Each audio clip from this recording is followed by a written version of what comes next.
talvez não saiba quem fui eu. Talvez um sábio vos diga que fui outrora um poeta da ebulição, inimigo ferrenho das águas cristalinas. Cada tomo de poemas incendiários nós o abriremos, e mesmo sem ler, sabemos de que lado lutar. Todo negacionista da cultura é desde já meu inimigo jurado. Morre, verso meu.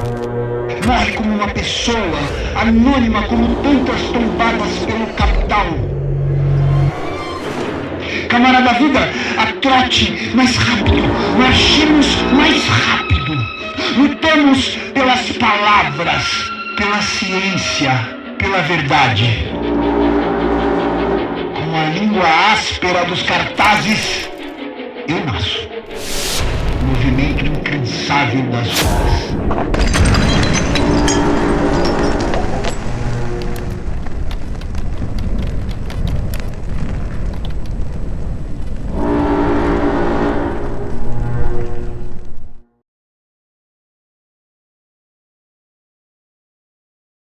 Boa tarde.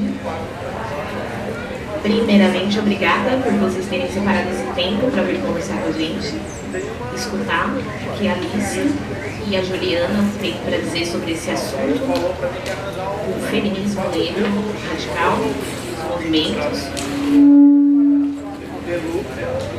Meu nome é Camila Dias, eu sou assistente social, mediadora de leitura e produtora de conteúdo literário na internet. Também sou especialista em literatura e humanidades.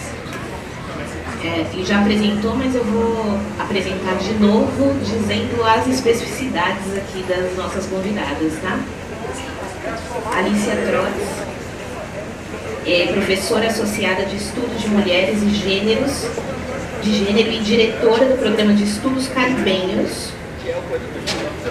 Seus interesses de pesquisa se baseiam no Caribe e em suas diásporas como ponto de partida para explorar a ressonância mais ampla das questões que emergem do local incrivelmente complexo do encontro colonial que compreende essa região.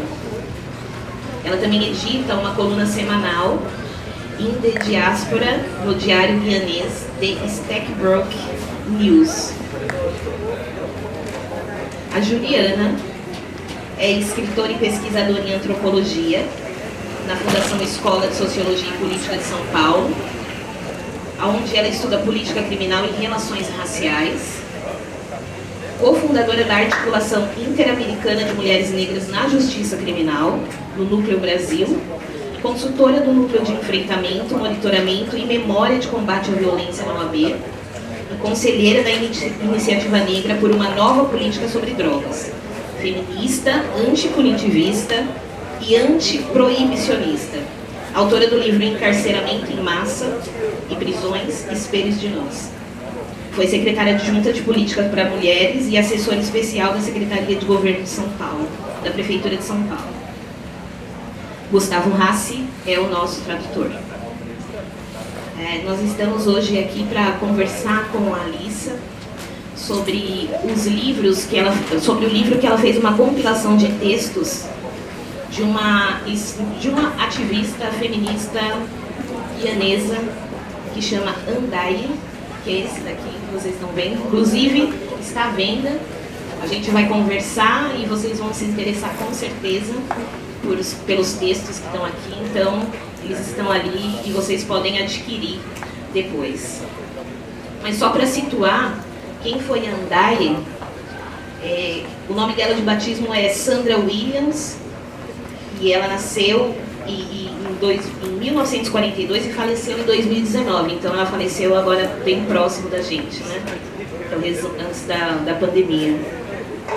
Ela foi ativista pelos direitos sociais, políticos e de gênero da Guiana, e ela é muito conhecida como uma figura transformadora na luta política da região, particularmente no final da década de 1970, 80 e 90.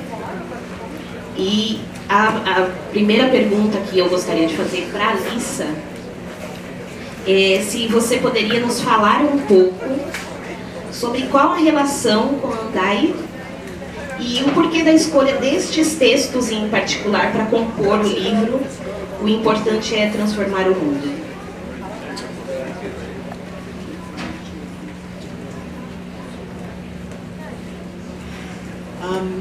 Thank you so much. It is an honor to be here in Parachi and with Juliana and Camila. Muito obrigado, é uma honra estar aqui em Paraty com Juliana e Camila. I'm sorry that I don't speak Portuguese, which is embarrassing because I am from the country next door, Guyana. We almost share a border, Lethem and Bonfim. Eu peço desculpas por não falar português, porque deixo um pouco mais ganhar, já que eu estou aqui na esquina, somos vizinhos e compartilhamos uma fronteira.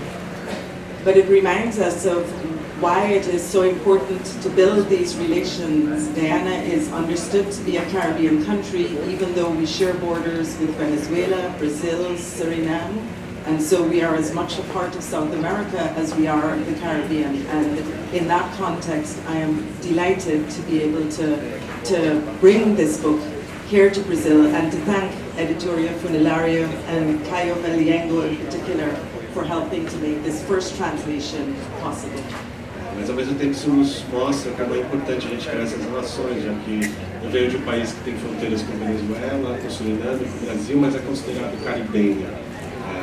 Então é particularmente importante estar aqui. Eu quero estender meu agradecimento à editora Funelaria, ao Caio, por tornar essa primeira tradução possível. So I'm from Guyana, and I was fortunate, I think I was fortunate, depending on your political persuasion, you might think I was unfortunate to grow up with the left as a child in Guyana. Então, eu sou da Guiana e eu creio ter sido privilegiado, mas depende da sua compreensão de privilégio, por ter crescido em meio à esquerda na Guiana.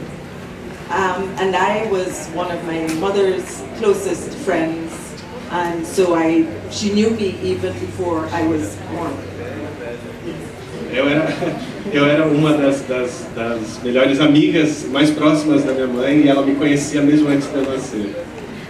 And so she also, before she got involved in women's politics, she was involved in anti-dictatorial left organization that one of the leaders was the Guyanese historian Walter Rodney, whose book has just been translated as well into Portuguese, How Europe Underdeveloped Africa.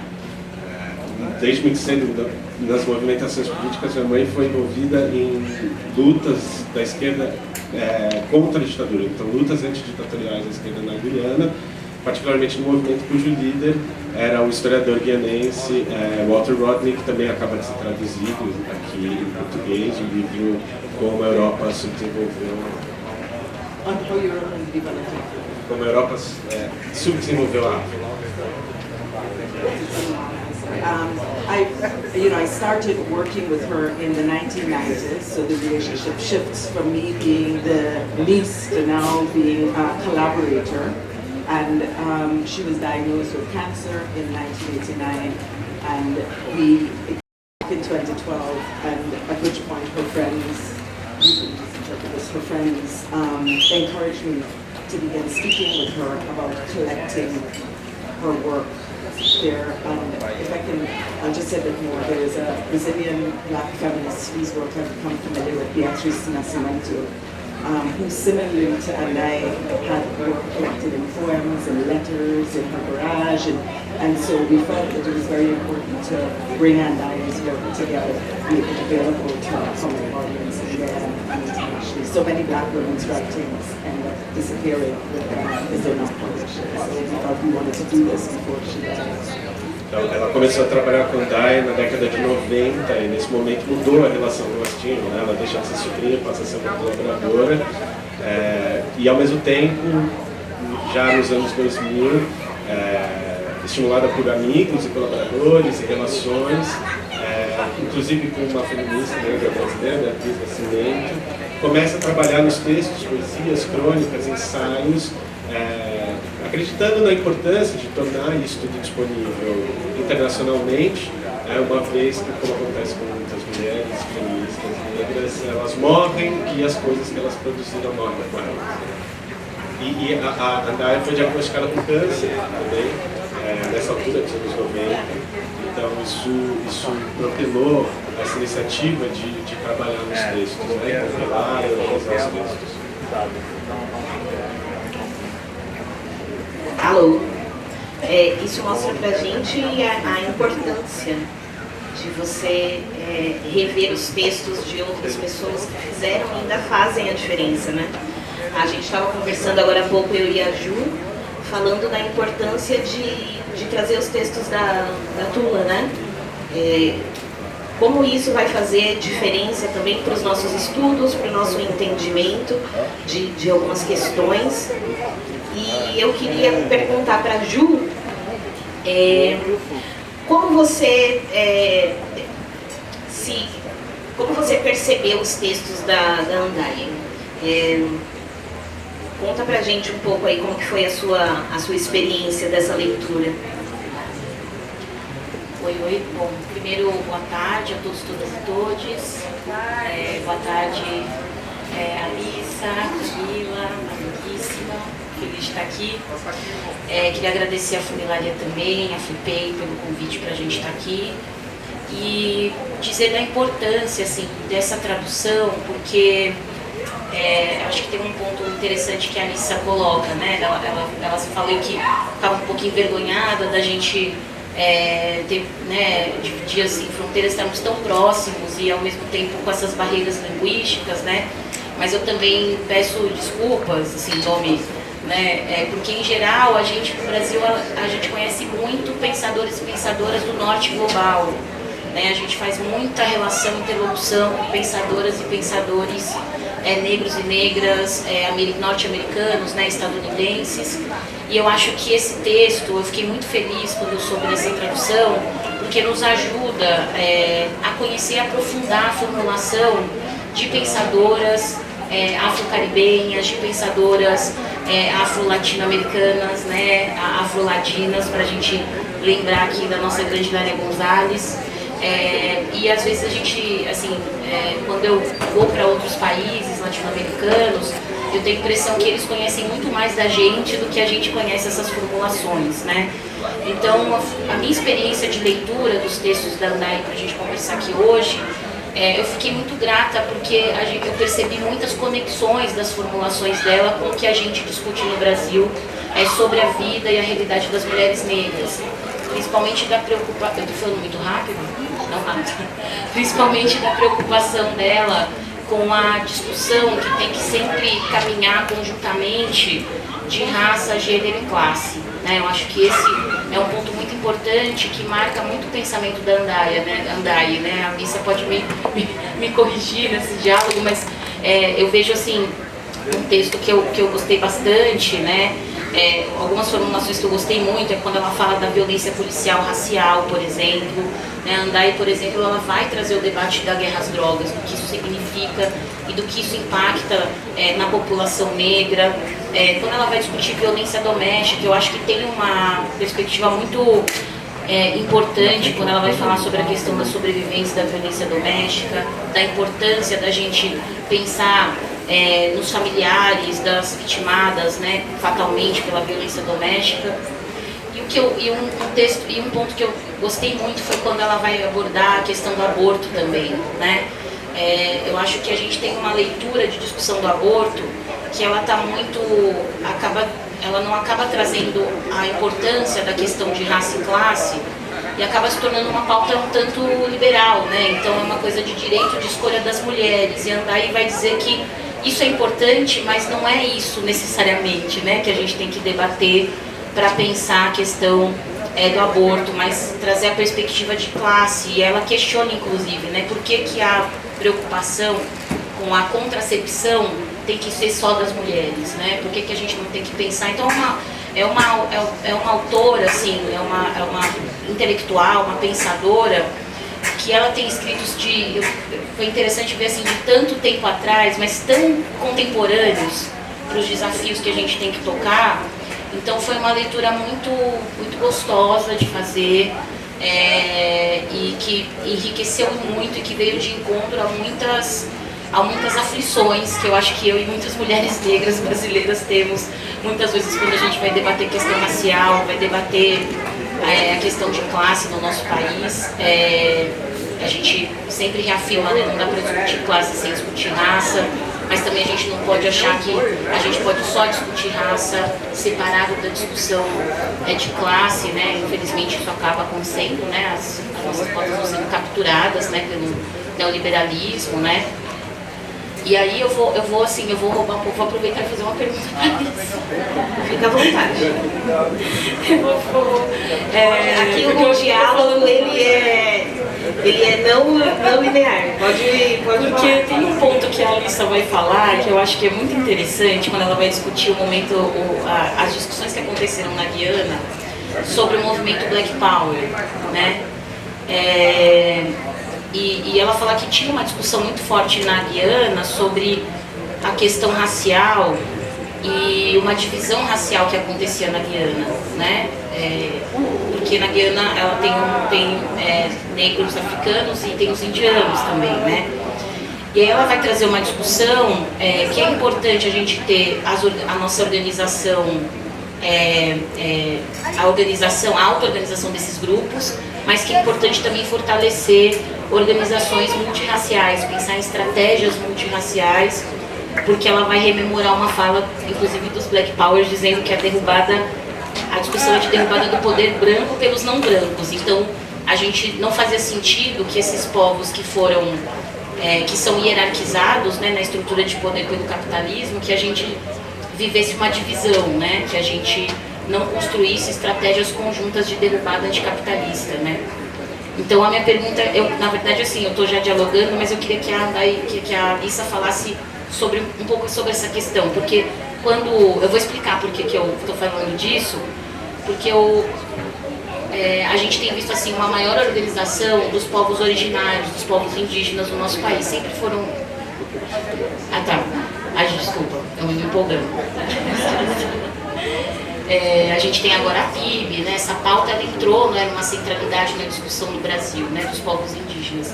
E aí a gente começou a ser cobrado corretamente por esses grupos de que a gente precisa posicionar o debate racial não só como um racismo antinegro, mas também como um racismo anti-indígena, e que a gente precisa construir essas lutas conjuntamente. Então, quando eu fiz a leitura desse texto, para mim foi como se a Andai estivesse falando para mim, assim, né? De como a gente tem que construir essa potência de luta e essa construção multirracial conjunta e anticapitalista. Então, eu queria que a Alissa talvez desenvolvesse um pouco essa formulação da Andai e essa perspectiva. That's a big question. Uma questão zona. You know, 6 years before the Cuban Revolution, 6 anos antes da Revolução Cubana, Guyana was the first country in the Western Hemisphere to elect a government that had self-consciously said it was Marxist. a Guiana foi o primeiro país do hemisfério ocidental a eleger um governo que conscientemente se declarava marxista. This was 6 years before Cuba, 20 years before Salvador Allende, but no one ever speaks about Guyana. Mas foi 6 anos antes de Cuba, 20 anos antes de Allende, mas ninguém nunca fala de Guiana. The British and the Americans allowed this to continue for 133 days, and then they suspended the Constitution and threw the leaders into jail.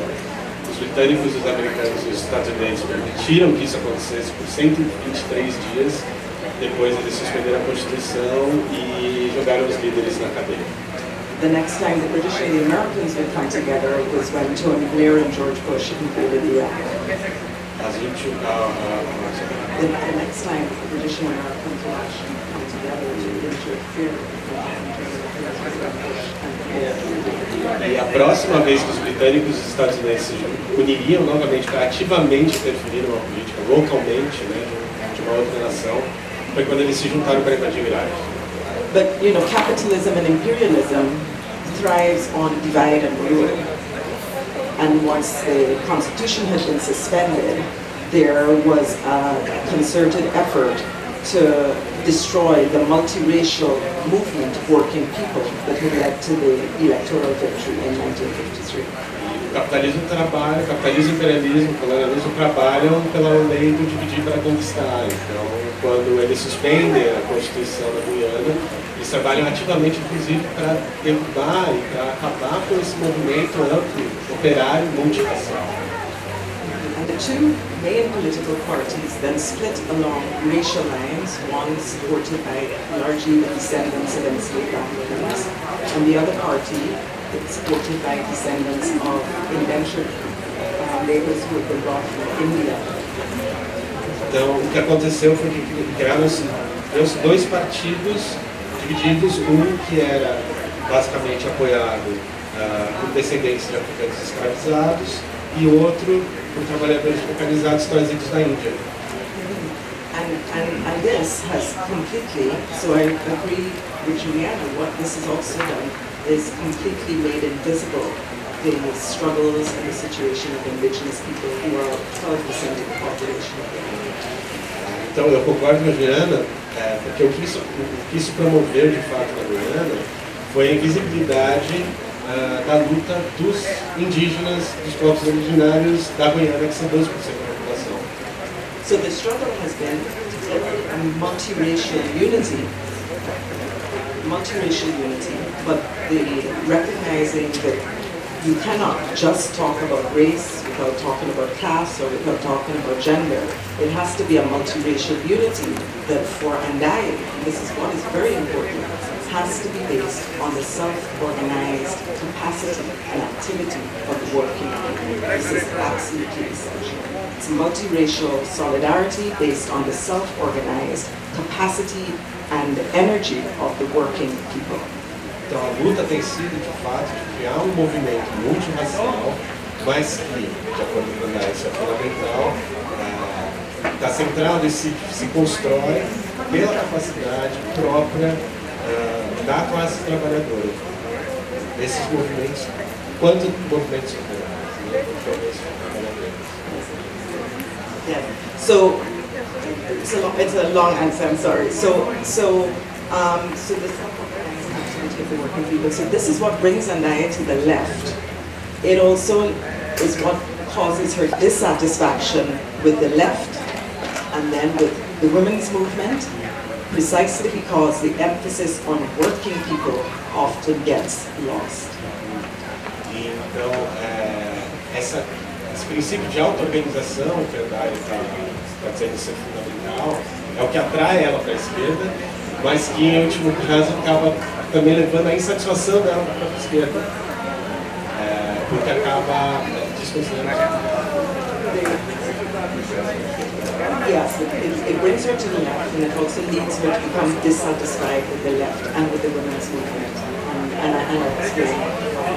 Ela acaba sendo levada à insatisfação com a esquerda, mas também com os movimentos de mulheres, movimentos femininos. So, and here's what she says very we have to, she says this in the book, we have to fight against all of the work that capital makes us do. We have to fight against all of the work that capitalism makes us do. O primeiro motivo é porque, ela diz isso no livro, nós temos que lutar contra todo o trabalho que o capitalismo nos faz promover, concretizar. And we have to fight to unite all of the sectors, right? We fight the divide and rule. We have to fight to unite all of the sectors that capital tries to set against each other. E a gente tem que lutar contra todos os setores que o capital, nessa lógica de conquistar, se esforça para promover, para produzir. So self-organizing by sector is important. Black power, LGBT rights, environmental movements, women's movements, self-organizing by sector is important because it brings to the fore interests that traditional organizations, trade unions, political parties did not see as important. Right? So that's when you get the Black Power movement, you get the women's movement, because the labor movement or the political parties didn't see these as important. So she defines that as self-organizing by sector along race, along sexuality, for the environment. Então, na verdade, ela defende uma organização por setores, como forma de combater, não lembro de tradução, desculpa. Ela defende a luta por uma divisão de setores Então, movimento de mulheres, LGBTQIA+, etc. Coisas dessas linhas, porque elas se configuram a partir daquilo que a política tradicional não foi capaz de promover, ou o sindicalismo, os movimentos tradicionais, né? As organizações tradicionais dos movimentos trabalhadores, dos movimentos operários. The problem is, if those sectors only organize in defense of their interests, their rights, and if they think they can resolve those rights within the context of the market, within the context of capitalism, that's the problem. What they must do is organize to bring their interests to the table in the context of a shared struggle, where sectors who have less power or are not as visible, they organize autonomously to be able to bring their voices equally to a shared anti-capitalist table. And the problem, she says, is that then if you don't do that, you have what would be negative identity politics, where it is identity politics not tied to an anti-capitalist, anti-imperialist. O problema é quando esses setores passam a se defender unicamente a partir de suas próprias causas, de suas próprias questões, e não se defendem conjuntamente como parte de uma movimentação ampla que é anticapitalista, anti-imperialista. E o que a Andai está falando é exatamente que essas lutas todas devem ser trazidas de uma forma conjunta, de uma forma partilhada, né? Como parte de uma preocupação compartilhada enquanto movimento anticapitalista, anti-imperialista.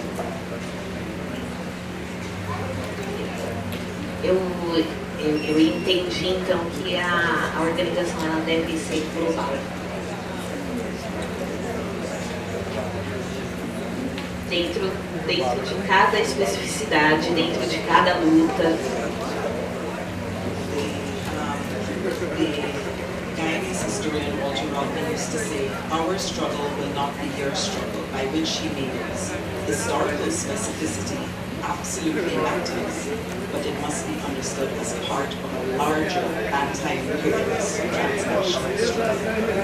É isso mesmo, Camila, e o historiador vietnamese Walter Rodney diz: a minha luta não será a sua luta. O que ele quer dizer com isso?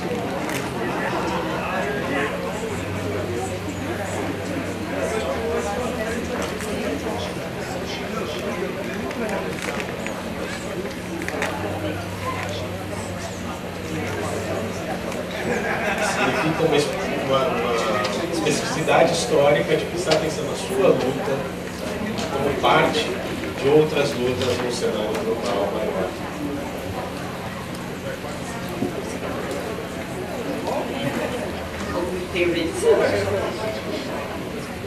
Desculpa, só uma coisa que pode falar na introdução que eu acho que é bem importante, uma questão. Essa questão dos setores, né, quando lutam por si só, acabam gerando o que ela chamou de uma política de identidade negativa. Eu vou traduzir isso, eu acho que é importante. Depois vocês vão ver, quando pegar o livro, for folhear, que o prefácio ele é escrito pela Flávia Rios, que também é uma intelectual nossa, brasileira, contemporânea. Ela, inclusive, dividiu, né, a escrita da biografia da Lélia Gonzalez, e que é uma biografia assim, lindíssima e que traz muito de Lélia para nós. Quem ainda não conhece, eu recomendo que leia. E ela destaca nesse prefácio que estamos diante de temas que são muito caros para a gente, né? Como o Ju falou, né? Quando a gente lê e entende outras situações, outros países, outras dimensões do capitalismo, outras formas, outras roupagens que usam em países diferentes do nosso, ou outras violências e como essas violências elas são dadas em outros lugares, a gente consegue pensar o nosso país de uma outra forma e até criar políticas públicas para defender, né, a garantia de direitos que são nossos, né?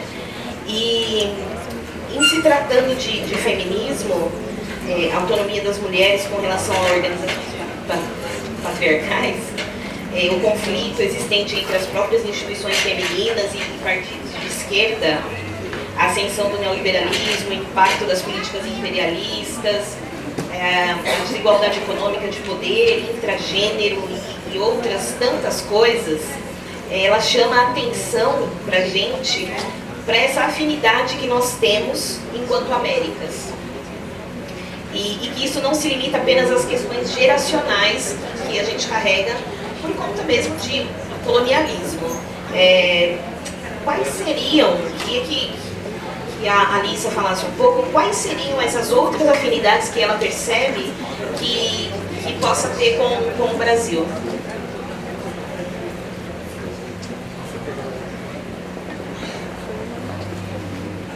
That's more a question for Juliana, because I'm really excited to see what Brazilians make of this book, the way in which it connects with your own struggles here. I believe in Sao Paulo I'm going to be in conversation with Viviane Maria, and there's a lot in the book. Adaya's work is so much about on-wage work and low-wage work, especially domestic work. So I am not as familiar with Brazil. So for me, for us to understand and learn what Brazilians take from this book, Juliana's question. Eu creio que essa questão talvez seja mais Juliana, porque eu tenho a curiosidade em saber como brasileiros veem a reprodução desses textos nas suas próprias lutas, também na tenta família, com o Brasil. Está em São Paulo, conversa. Eu vou contextualizar então melhor. É porque o nosso país, nesses últimos 4 anos, esteve em muita evidência, e evidências ruins. Muita coisa ruim foi dada nos jornais de outros países, e eu pensei que ela pudesse fazer esse paralelo a partir daquilo que ela viu do Brasil nesses últimos anos, de tudo que aconteceu com a gente aqui.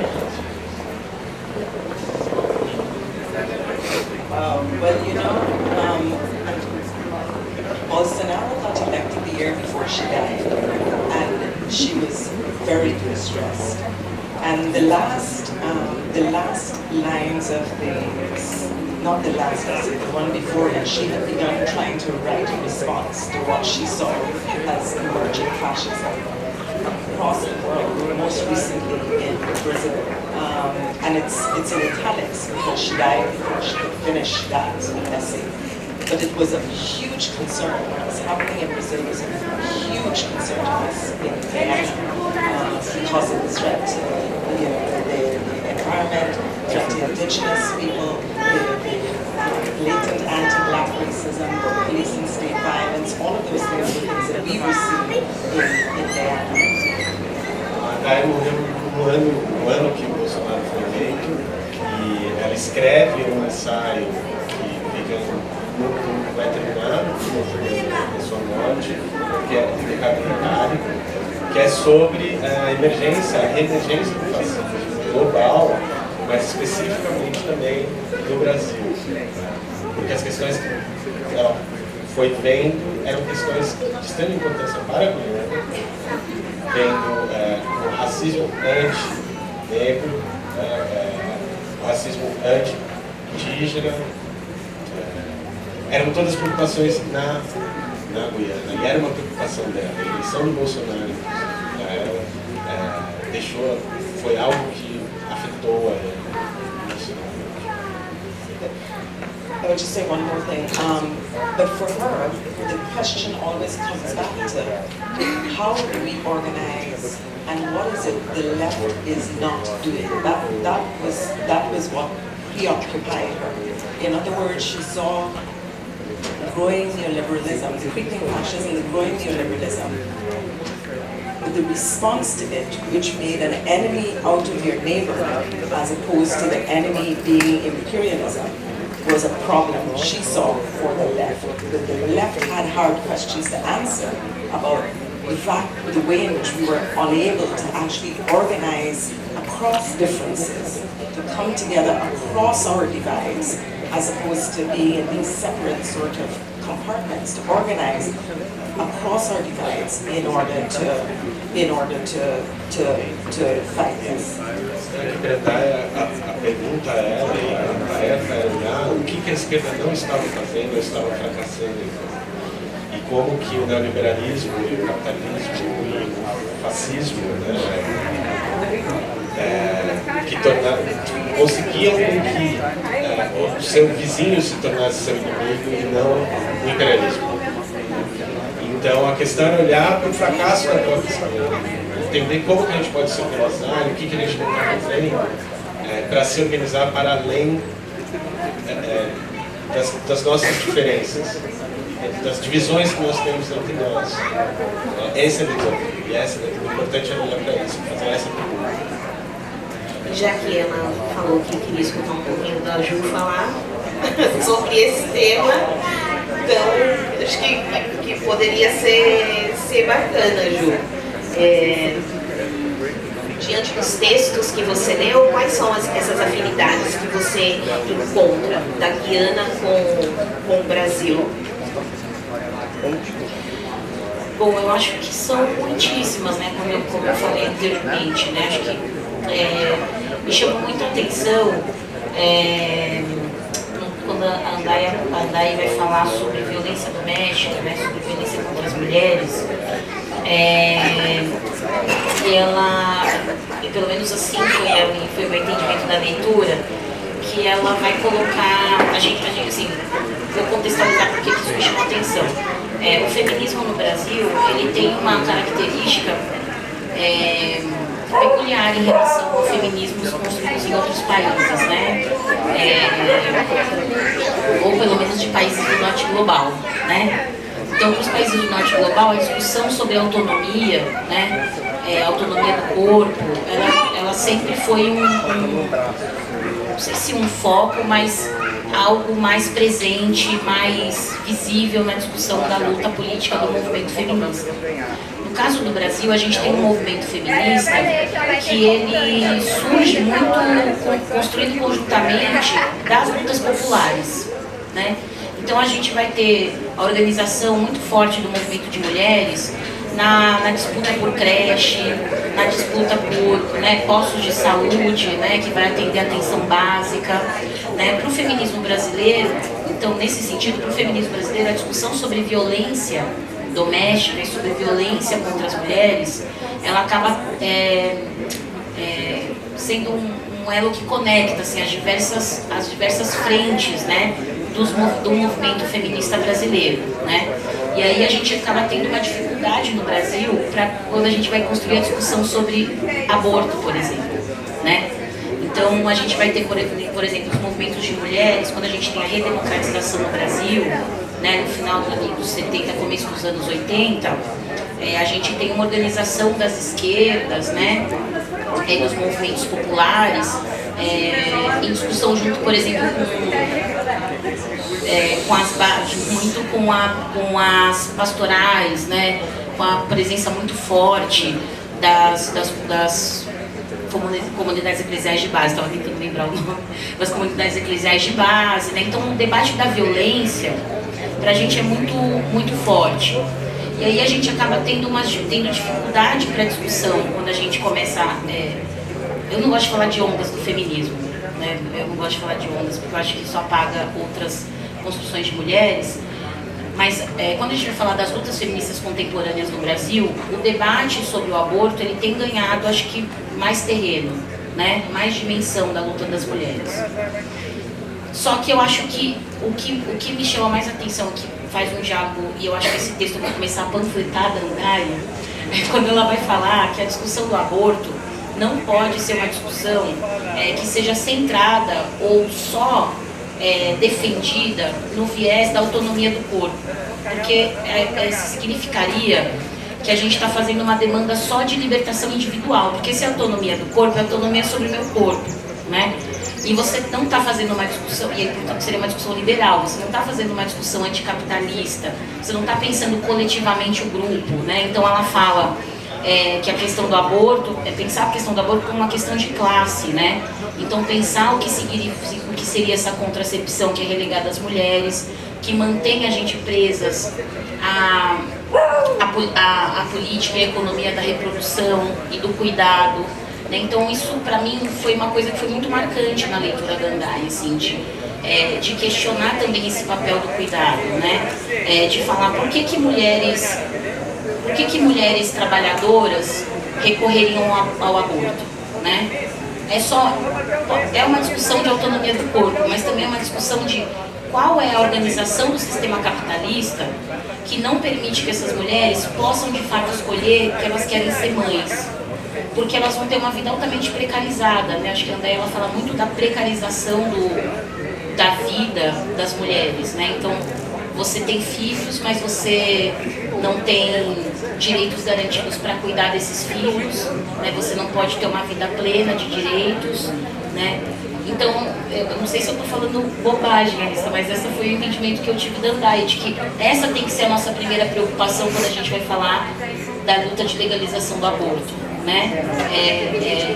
Trazer essa questão da classe como uma questão que organiza esse debate, porque senão a gente tem uma legalização que continua, que liberta só uma parcela das mulheres, que vai libertar só as mulheres de classe média, não vai pensar no contexto das mulheres trabalhadoras, né, daqueles países. Então, esse primeiro é um ponto primeiro de conexão, assim, que eu acho que é interessante. Tem um texto, quando ela vai falar de violência, que eu achei muito interessante, que ela conta a história de uma mulher que sofreu violência do companheiro, né, do ex-companheiro. Aí é meio spoiler do livro, não sei se pode. Mas ela fala que ele chega assim atrás dela e ela acha que é um cinto, só que depois ela vai ver que era uma faca, né, um facão. Então ela perde os movimentos, se não me engano, os movimentos das mãos, né? Então ela já era uma trabalhadora precarizada, porque ela já trabalhava, ela já garantia o sustento dos filhos, né, também com uma certa precariedade. E aí ela fala que essa mulher, ela é vítima de violência, e aí ela tem que viver com auxílio governamental, que não é o suficiente para ela viver, né, e para ela garantir a vida dos filhos. E aí, quando eu li esse texto, eu fiquei pensando o que a gente faz, o que o Estado faz realmente para acolher e apoiar efetivamente mulheres sobreviventes da violência doméstica. E eu fiquei pensando muito nisso, porque a gente, acho que eu estou falando demais, gente, mas eu estou porque... Não, ela queria ouvir a sua perspectiva. Porque a gente tem aqui no caso do Brasil a Lei Maria da Penha, que é uma lei que é muito importante, ela é um marco premiada internacionalmente, é uma lei integral que vai pensar educação, prevenção, né? Mas o foco acaba sendo, por a gente ter uma sociedade altamente punitivista, o foco acaba sendo a prisão do agressor, como se isso resolvesse o problema. E eu acho que esse texto da Andai, ele vai justamente dizer que na verdade não, porque essa mulher que foi uma sobrevivente da violência teve a sua vida, que já era precarizada, mais precarizada ainda, porque ela dependia, você não tinha um Estado que pensava no acolhimento dessa vítima, né? E aí isso dialogou muito comigo, pelo menos para mim me tocou muito nessa discussão de como de fato a gente aplicar na sua integralidade uma lei como a Lei Maria da Penha, porque a gente pensa que vai resolver prendendo, né? Eu sou abolicionista penal, então eu sempre tenho um problema quando a gente acha que a solução é prender alguém, né? Porque essas mulheres, elas ficam descobertas de apoio, de suporte, né? Então esse é um outro diálogo que eu achei muito interessante com a discussão e com a obra da Andai, fora vários outros, mas eu vou parar pra gente trocar mais aqui nas perguntas, senão eu vou acabar dando spoiler do livro inteiro.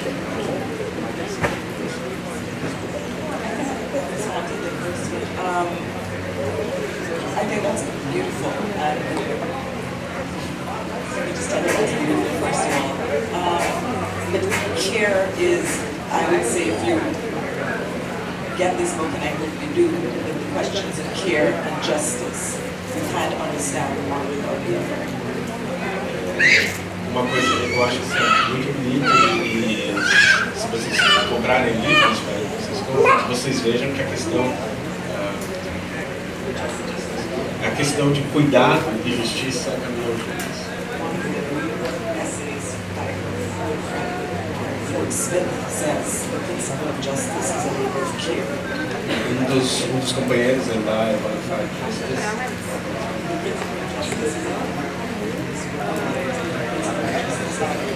diz que uma de seus companheiros tem a máxima de que o princípio da justiça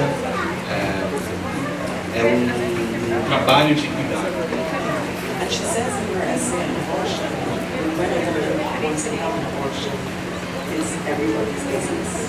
You know, when she decides to keep the child, it's nobody's business. And that's precisely E ela diz nos seus textos que quando uma mulher decide não ter um filho, é um problema de todos, é uma questão de todos. Mas quando ela decide manter o filho, não é problema de ninguém, não é dar conta de ninguém.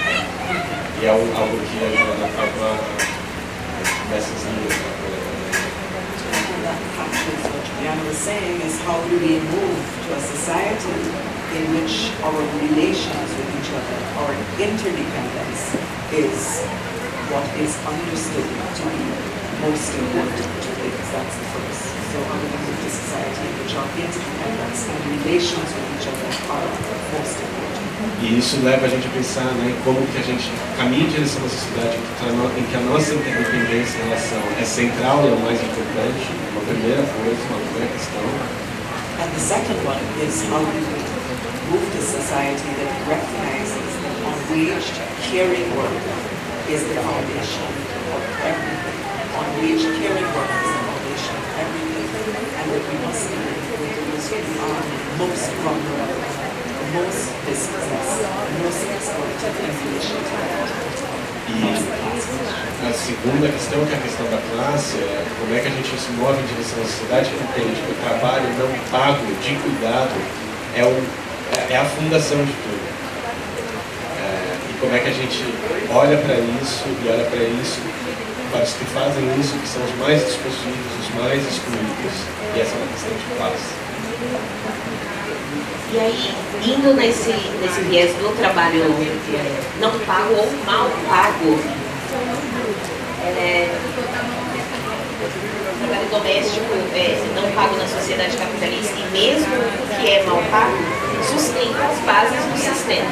Né? Esse tema é muito pautado pelo Andai no livro.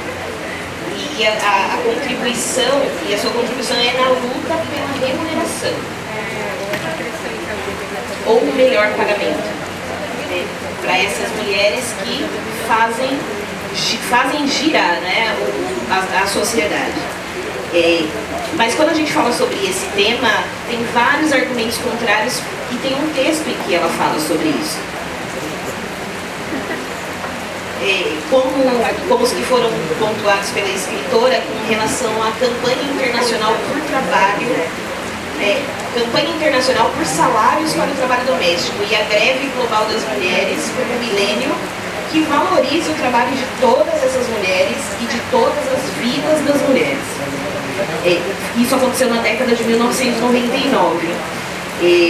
Por exemplo, ela cita no livro o que as grevistas farão com os filhos se acontecer essa greve. A Andai, ela coloca algumas questões que ela escutou de outras pessoas. Então, o que essas grevistas fariam com os filhos? E essas perguntas são como forma de limitar mesmo essa luta e de prosseguir para conseguir essa melhor remuneração ou esse salário. A outra questão a greve tem que ser contra o empregador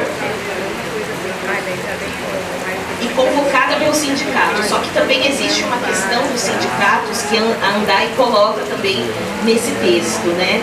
E que a última questão que ela fala é que a greve é coisa de mulher rica.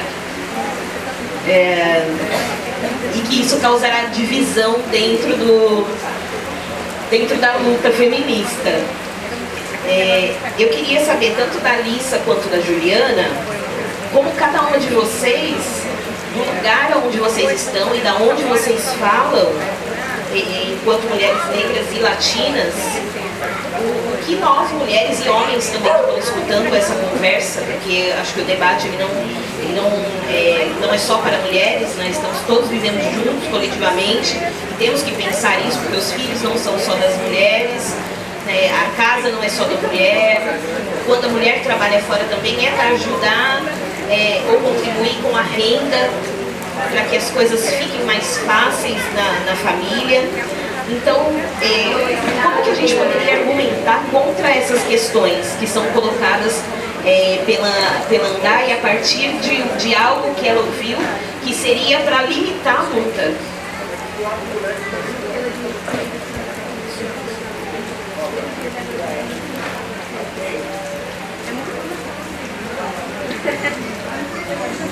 So, Andai's emphasis on the importance on wage work comes from the Global Women's Strike and the Wages for Housework campaign. A preocupação dela com o trabalho não assalariado vem da greve geral das mulheres e da campanha que você citou. A lot of people hear about Silvia Federici. I see her books are translated into Portuguese. I want to encourage you to translate it into Portuguese the work of Selma James, the Marxist feminist who was also the widow of the Trinidadian Marxist C.L.R. James. Eu vejo o Sr. Federici muito presente aqui, mas eu quero encorajar vocês a lerem Selma James, que é a viúva do pensador de Trinidad, C.L.R. James. Who worked alongside Margaret Prescott and Wilmette Brown, who founded Black Women for Wages for Housework. Que fundou o movimento de mulheres negras para o salário e trabalho doméstico. So Selma James describes the household as a social factory. Então, Selma James descreve a casa como uma fábrica social. It is the primary site of social reproduction without which the engines of capitalism would grind to a halt. It subsidizes capital, it subsidizes the wage. É o local primário de reprodução da sociedade e, consequentemente, de reprodução daquilo que o capitalismo demanda, né? Que vai, ultimamente, fazer o capitalismo girar. So for Andai, understanding on wage work is the first step towards organizing against capitalism. And, for the labor movements, for example, the trade union in the Caribbean, to not see this is to fall into the trap that capitalism sets up. Então, para Andai, entender o trabalho não pago, não assalariado, é fundamental entender o mecanismo do capitalismo, e quando o sindicalismo não vê, não enxerga essa realidade, ele está caindo na armadilha do próprio capitalismo.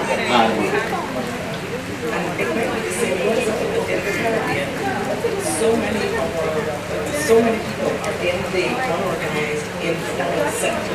So the trade union movement, if we understand it traditionally, is focusing on wage labor, is immediately irrelevant to the vast majority of people in the region, not just the average housewife, but to the vast majority of men, women, gender non-conforming persons who are in the informal sector.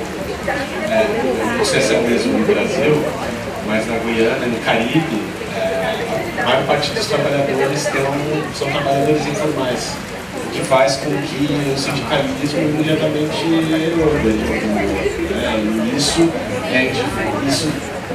em relação a qualquer pessoa, qualquer gênero, não conformado, algum gênero, raça, não importa. Mas isso é um mercado de trabalho totalmente informal. So two answers, and so now two answers. I'm more socialization. So the first answer is from Canada, where I'm a professor at the University of Toronto. And one of the things that for me is very important as someone who teaches in a university and has tenure is what is the situation that exists for janitors, for cleaners, for all of those workers who make academic work possible, but whose labour conditions are very different from ours, the academics, the intellectuals. What is our responsibility and our accountability? Most of those persons are women of colour on my campus in Toronto. So that's the first response from the rest. Então, agora duas respostas, né, a partir de onde ela está, né, de onde ela fala. A primeira, como professora da Universidade de Toronto, que é professora associada, né, que é na própria universidade de olhar aqueles que trocam o trabalho acadêmico possível, as pessoas da faxina, as pessoas do terceiro setor da universidade, que têm uma condição precária, e ver como que eles, quanto acadêmicos, o que eles podem fazer e devem fazer nesse sentido das relações de trabalho. A primeira resposta. So that's the first response. I'm glad that this is public. My university also the top employer in Canada. It is one of the first employers when it comes to cleaning and auxiliary staff. And so here we are talking about radicalism, we're talking about anti-capitalism. And where the conditions of those who make my work possible are atrocious. Preciso ficar feliz com isso aqui, porque ela é professora da Universidade de Toronto, que se diz ser a melhor empregadora, a universidade que melhor emprega no Canadá, mas na verdade é a universidade que tem as piores condições para aqueles que trabalham com a manutenção da faculdade. Então, como é que eles podem dizer isso, sendo que são condições verdadeiramente atrozes? And the second example was from Guyana, which is with Red Thread, who are grassroots women who are African, Indian, and Indigenous, the Nanae family, who continue to work today. Red Thread. Segunda resposta da Guyana, a partir do Red Thread, que é um grupo horizontal que ela criou, que reúne mulheres de origem indiana, africana e indígena, que é um movimento de mulheres, uma organização de mulheres. And on-wage work is how they organize. So on-wage work is how they organize. They do these time use surveys where they talk to women about all of the on-wage work that they do to manage the household, raise the family, work in the community. And so you can say that and I'll give an example. E a forma como elas se organizam é ter um trabalho não pago. Quer dizer, elas se juntam em pequenos grupos e conversam com mulheres e apontam o tanto o número de trabalho não pago que elas realizam cotidianamente. Cuidar da casa, para fazer tal coisa, tal coisa. In 2005, we had floods that affected 60% of the country, and these women organized to talk about all of the work they had to do that was not made visible, and use that as a platform to demand that the state compensate households, replace livestock, all of the things that the state had no interest in paying, because it calculated what people had lost based on an understanding of the minimum wage. Então, um exemplo de como isso ocorre, em 2005 houve muitas enchentes que eram 60% do país, e essas mulheres se juntaram para mostrar o quanto de trabalho não pago elas fizeram para ajudar a reconstruir reconstruir a cidade, e a partir daí demandar ao Estado um ressarcimento a partir de efetivamente coisas concretas que foram feitas de trabalho não assalariado, porque eram coisas que o Estado não tinha que ter essa budgetização, porque a compensação que o Estado pensava promover era calculada a partir do salário masculino do PNP. Tem uma parte do livro que fala até sobre ressarcir com coisas substanciais mesmo, né? Então, assim, a enchente veio e matou toda a minha plantação, né? A enchente veio e matou todos os animais que eu tinha, a enchente levou a minha casa, né? E também forçar o Estado, quando acontecem esses desastres, né? Que não são naturais, mas são provocados pelo ser humano, né? E tudo por conta do capitalismo, de forçar o Estado a ressarcir essas mulheres também nestes momentos, né?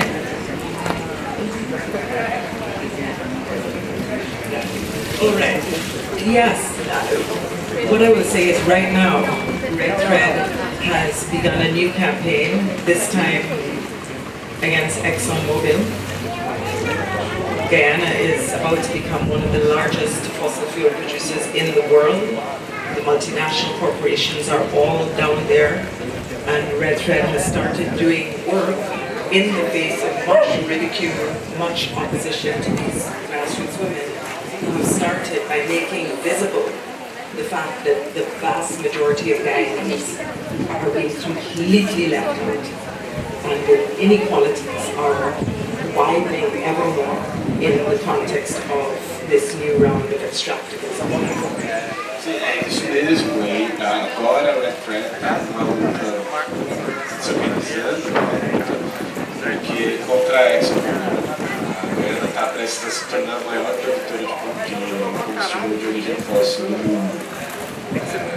E a maioria absoluta dos guineenses são deixados de fora, do sistema econômico. Então, a Red agora está se organizando contra a entrada dessa multinacional, exatamente também nesse sentido de garantir o salário, mas todo o material substancial que você falou, de garantir que já existe. E aí, Jude, assim, diante de tudo isso, a Alice ela falou sobre a nossa maior afinidade com a Silvia Federici, que é mesmo, a gente já leu em Calibanha Bruxa e no outro livro também dela que fala sobre a revolução, o ponto zero da revolução, também que ela fala sobre a questão da remuneração do trabalho doméstico. Você acha que a gente está talvez perto de conseguir se organizar aqui no Brasil enquanto movimento feminista, e não falando também de ondas mas você acredita que a gente está nesse caminho ou ainda falta muito para a gente chegar a se organizar enquanto movimento político para lutar pelo direito do trabalho doméstico remunerado?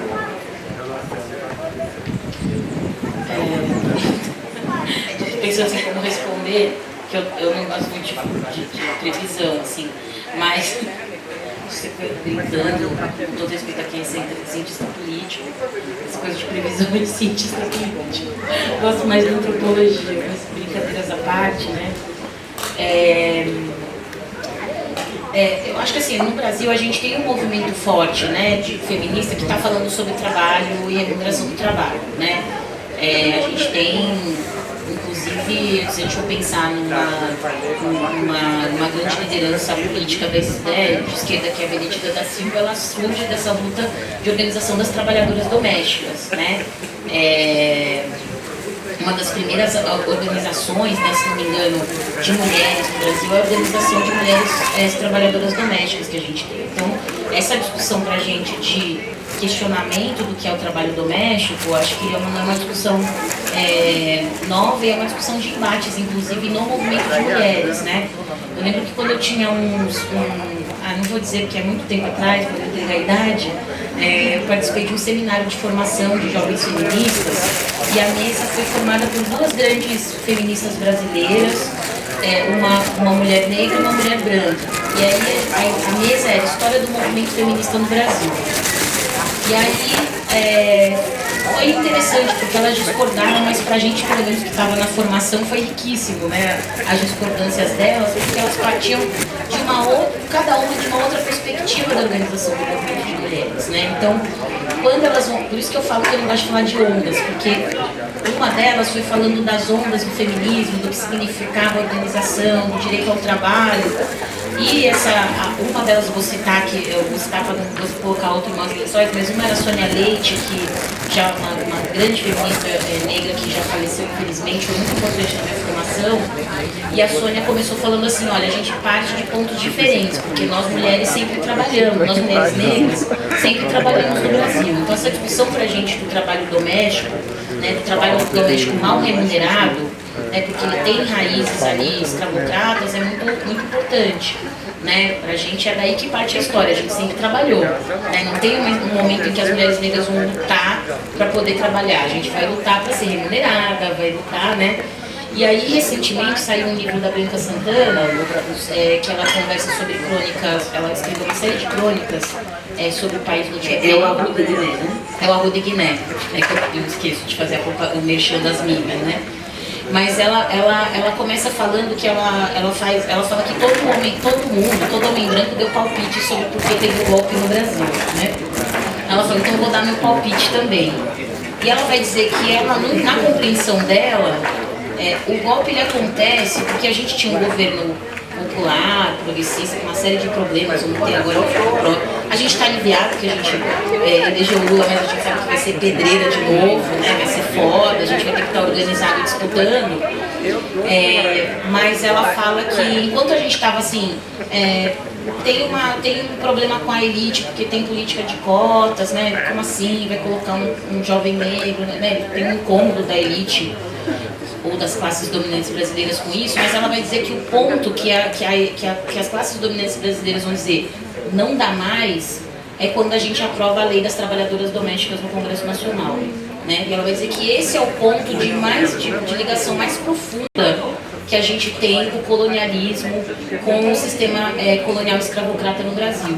Então, como assim, além de colocar seu filho na universidade, você ainda quer direito, né? Você ainda quer 13º, você ainda quer férias, porque não sei se a Alissa já viu isso, mas no Brasil a gente tem uma elite que quando vai questionar o quanto paga ou como trata as trabalhadoras domésticas, que são 80% mulheres negras no Brasil, elas vão dizer, mas Dona Maria é praticamente da família, né?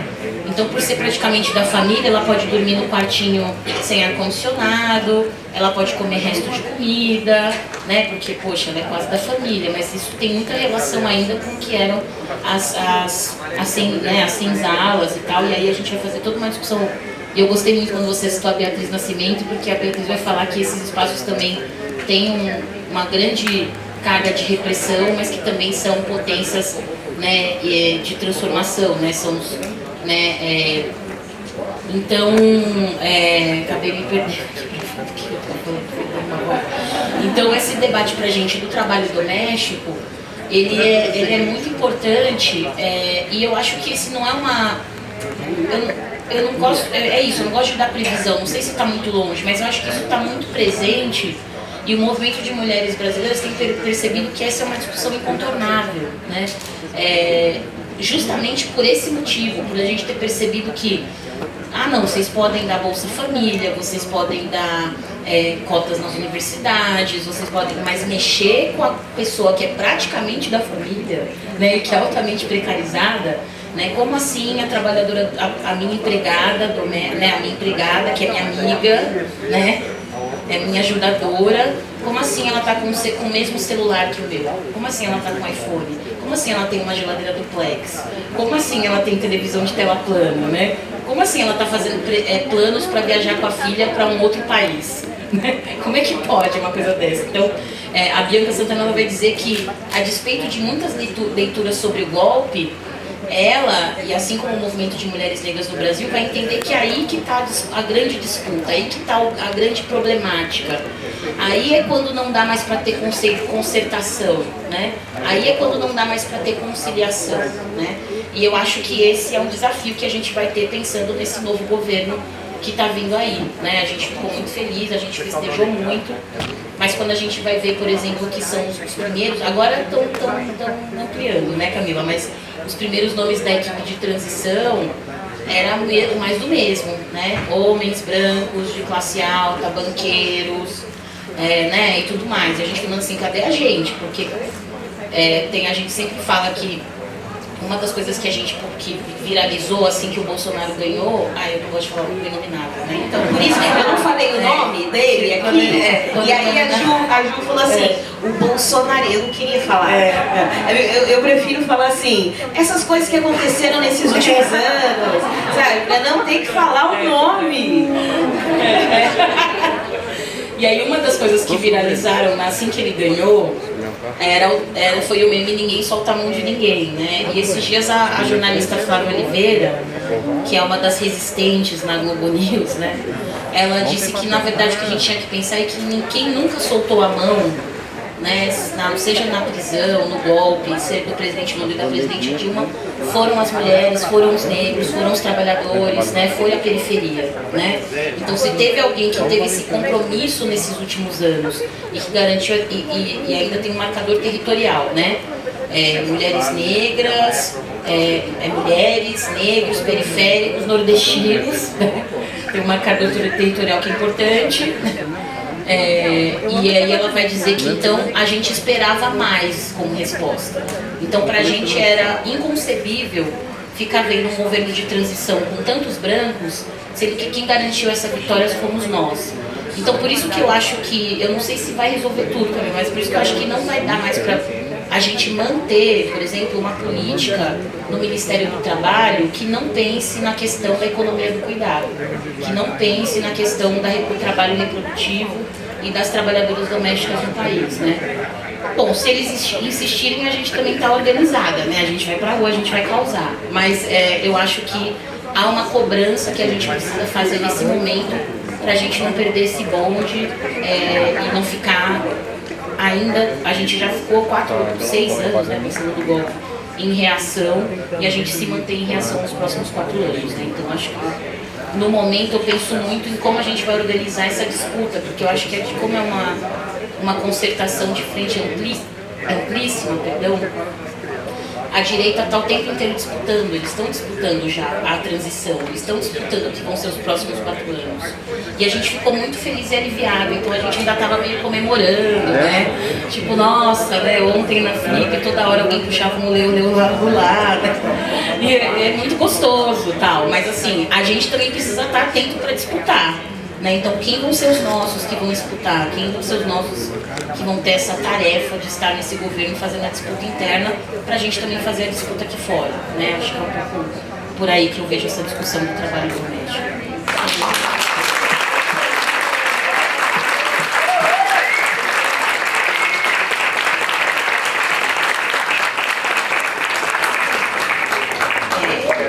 Eu não estava achando que você teve uma resposta não, mas eu queria que você falasse. Acho que eu consegui, né, puxar lá.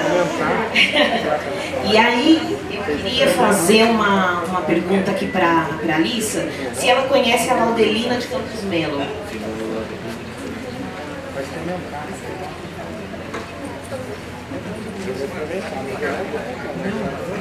Então eu vou contar para você quem é.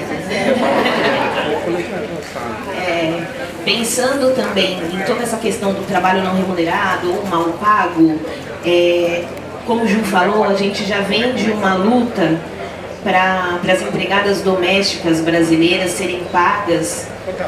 E a Laudelina de Campos Melo, ela é uma das precursoras desse movimento com relação ao pagamento das empregadas domésticas. Então, eu queria fazer uma indicação para a Alissa, para que depois ela procure, veja um pouco, e também para vocês que estão aqui e não conhecem a Laudelina, ela é uma das pioneiras assim, em pensar essa questão e só contribuiu para que hoje a gente tivesse, né, esse direito garantido.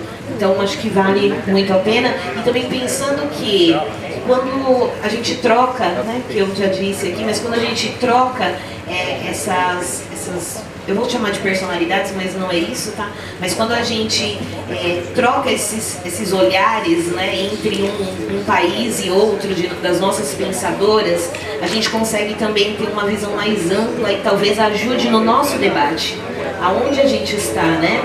Então eu te indico, se é que posso, indico que procure sobre Laudelina de Campos Melo. Thank you. That would be, that's really important. And in the Caribbean, we have Elma Francois from St. Vincent in the 1930s, who was insisting when the labour movement was beginning that you had to include domestic workers on wage workers, informal sector workers. So that was Alma Francois in St. Vincent.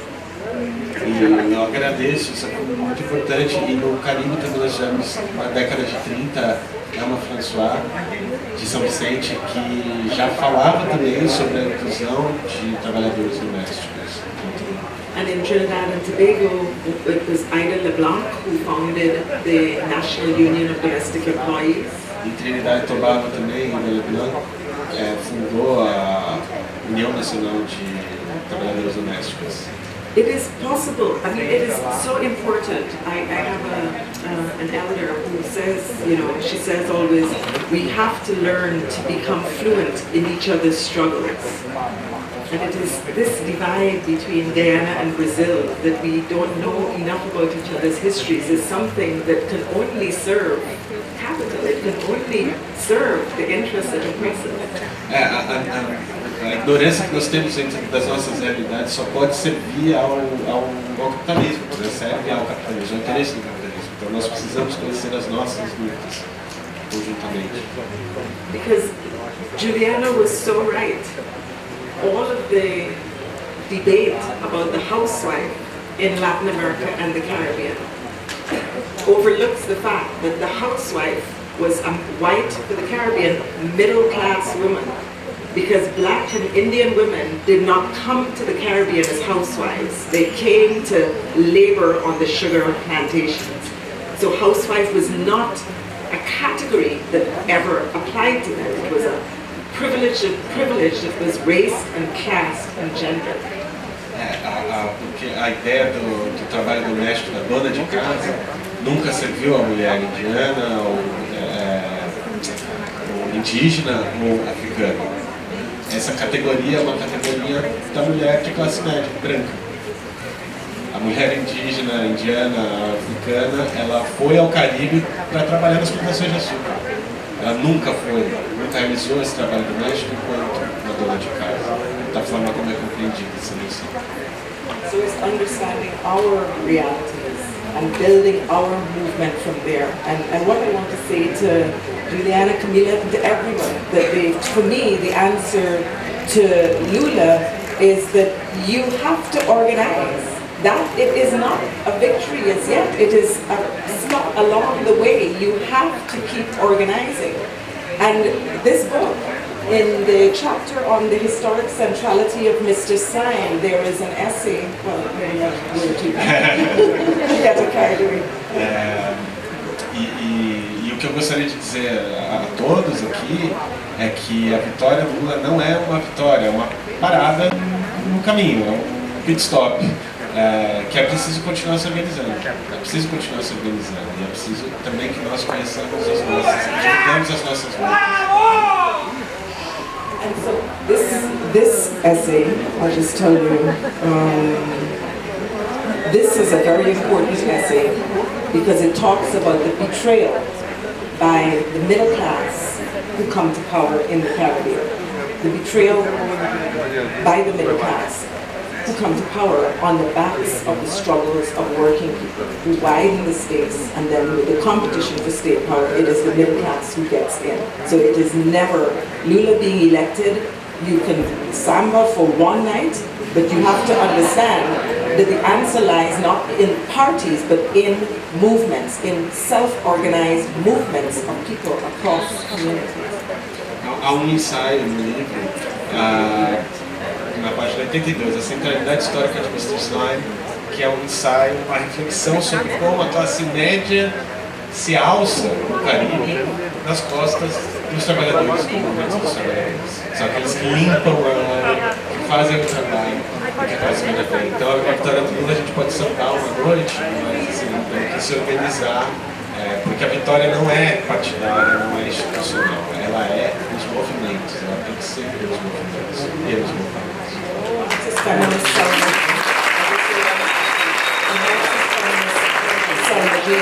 Says, and it's a very important phrase that I would like everyone to think about. She says ambition, and we can use it to say political ambition, including of someone like you, political ambition is the enemy of any movement. ambition is the enemy of any movement. And it's for us to understand that and to recognize that keeping people accountable can only come from organizing.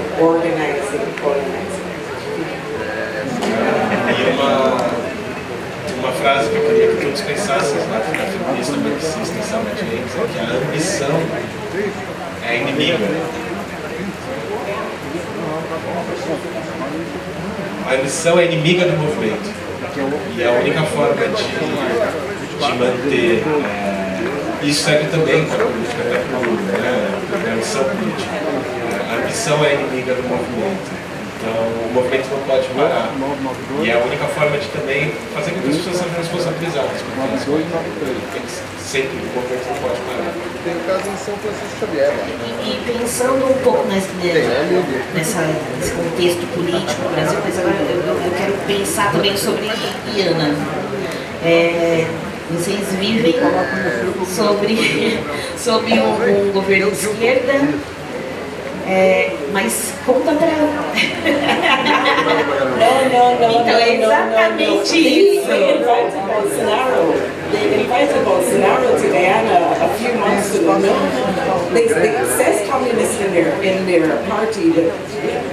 É exatamente isso. Eu quero saber como que está o cenário político da Guiana e se é isso mesmo que outras pessoas entendem que é um governo de esquerda ou não é um governo de esquerda. Guyana is terrible. Guyana is an embarrassment. I can say this. Guyana is an embarrassment, and I will. Neoliberal. Exxon is in the country. It's full steam ahead with extractivism. Their argument is that we have such a big rainforest that we can absorb all of the carbon that is emitted from the oil that is being extracted. And because the racial contradiction between blacks and Indians with indigenous people off at the side is so deep and so pernicious, it is almost impossible right now for people to organize against what is happening. It's very disturbing, and this is why we take some comfort from the election in Brazil. This is why we were pleased with the election in Chile, although the setback with the constitution teaches us that you can take nothing for granted. It is why, you know, in Latin America you are seeing more movement, more organizing than we are seeing in the entire Caribbean. It's very scary what's happening. Na verdade, a Guiana é terrível e uma vergonha. Tem um neoliberal, a ExxonMobil está lá com o extrativismo a todo vapor. A desculpa é que há uma floresta tropical gigantesca capaz de absorver a queima dos combustíveis, né, o gás emitido da queima dos combustíveis fósseis, e a divisão, a cisão entre africanos e indianos é tão grande que tem sido impossível, e hoje ela considera ser impossível, de fato, superar as divisões inerentes na sociedade para se mobilizar.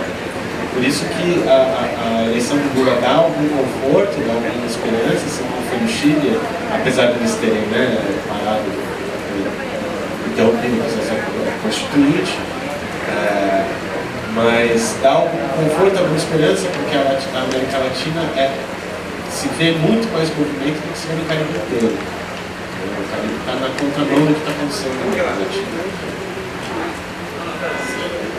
E eu agora vou ir para esse lado aqui e perguntar para a Ju, que tem um dos textos que compõe esse livro, ele é intitulado 3 Cartas contra a Violência Racial. E Andai, ela propõe algumas ações para combater o aumento progressivo de crimes relacionados com armas de fogo.